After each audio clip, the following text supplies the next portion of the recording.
welcome to my channel. Today we start with the most popular dish that I've been asked to cook. This is mutton biryani, the Tamil Muslim style. So this is actually a recipe is given by a lady who's an amazing cook, and let me tell you, this is one of my best biryani. So as per request, I'm going to show you how to make this biryani today. Basic ingredients, again, there's nothing special in this ingredient. Usually I make 1 kg, but this time I'm going to make half a kg. So these are the ingredients that we need. This is for half kg of biryani. When I mean half kg of biryani, the meat is half kg and the rice is half kg. So we have half kg of mutton, half a kg of basmati rice, around 50 grams of oil, ginger paste 25 grams, garlic paste 25 grams. We have around 4 green chilies, 125 grams of onions, 125 grams of tomatoes, around 50 grams of curd. Then we have coriander leaves and pudina leaves, quarter bunch each, and we have salt to taste, lemon if required, and some khada garam masala, which is whole garam masala. So that's about it that we have. Chili powder is as per taste. There is no measurement for that, but yeah, of course this is how we're going to start. Let me tell you first what happens. So we have the meat here. We put in around 1 tablespoon of chopped garlic and 1 tablespoon of chopped ginger into this. Okay, we are going to marinate it for some time. And understand, in this recipe we are not making a ginger garlic paste together. They have to be separate and they have to be fried separate. I'll tell you why. I add the curd, okay, and I will marinate this. You could put a little of salt, the flavor catches on very well. So a little of salt is what I'll add, probably say 1 teaspoon. So we are done with this. So this is the first step. You could also marinate it overnight and keep, okay. So as much as long you could marinate, the taste would be better. The next step that we have to do is now soak the rice.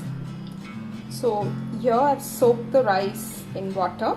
We'll leave it for some time and then drain it. The water that will go when we are cooking biryani is not 1:2, it is 1:1.5, because when we soak rice, the rice gets sort of soft already.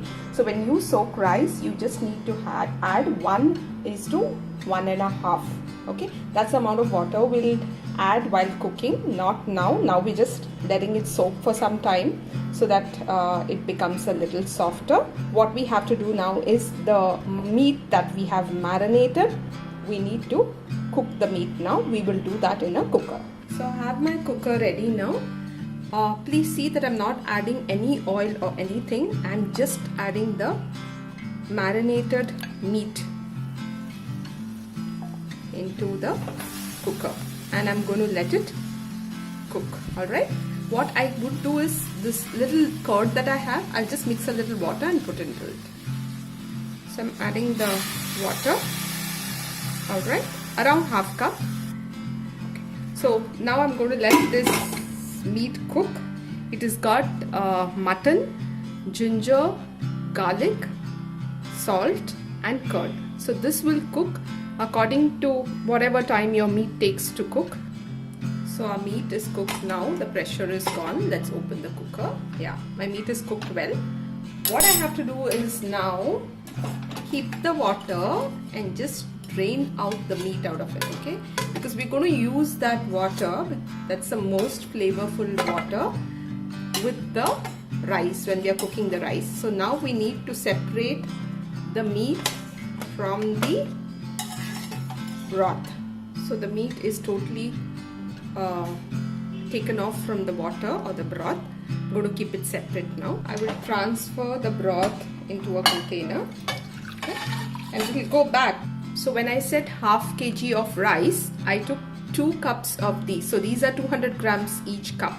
So I have 2 cups of this, that makes it 400, and then another half cup, which is 100. As I said, we need 1.5 cups of 1:1.5 cups. So what I do now is measure this, okay? So I have got 2 cups of this and 1 cup of the smaller one. So I will take 1, I'm measuring the broth now, okay?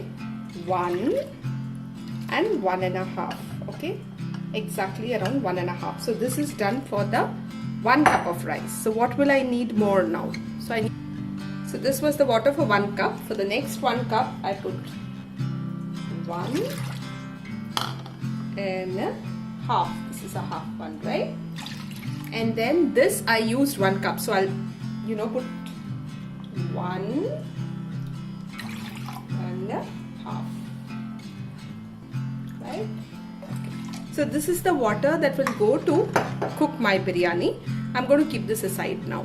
This is the pot that will cover up exactly the half kg of meat and half kg of rice. That's 1 kg of biryani. Alright. Before that, what we'll do now is we'll drain off the rice from the water and keep it aside. So I've drained off all the water from the rice and I'm going to keep it dry in a corner to be used later. So now we start the final process of making the biryani. So I add around 50 grams of oil. What I add to this oil is first the Akha Khada Garam Masala, and we'll wait for this to brown a little.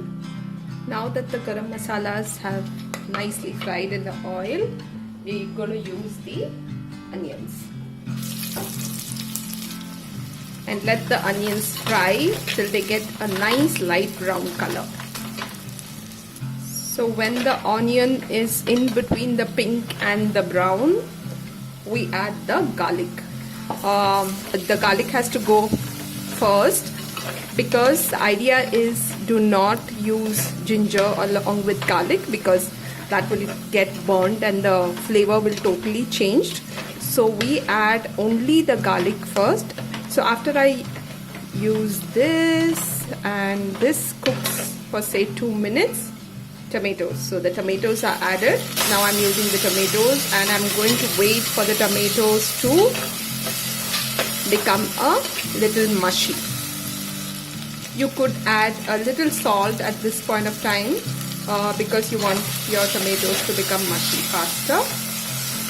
My tomatoes are nice and mushy.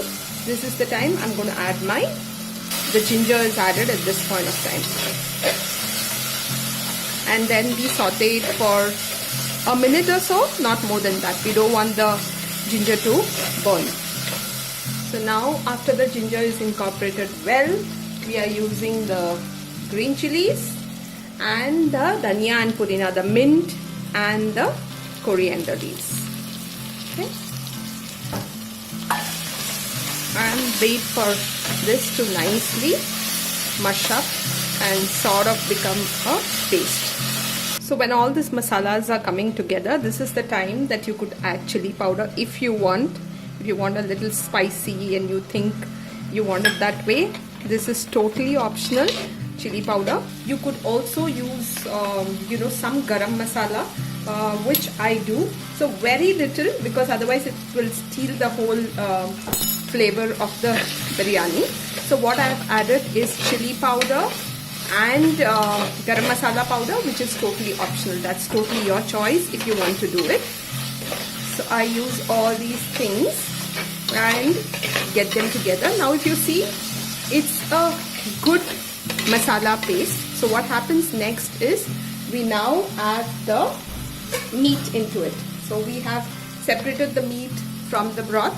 We're going to add that meat into this and ensure that the masala and the meat are nicely incorporated, because otherwise you might have the meat which has no flavor at all. Another tip that I would want to give you here is, if you think your masala is very dry, just use just a little of water just to ensure that they mix well.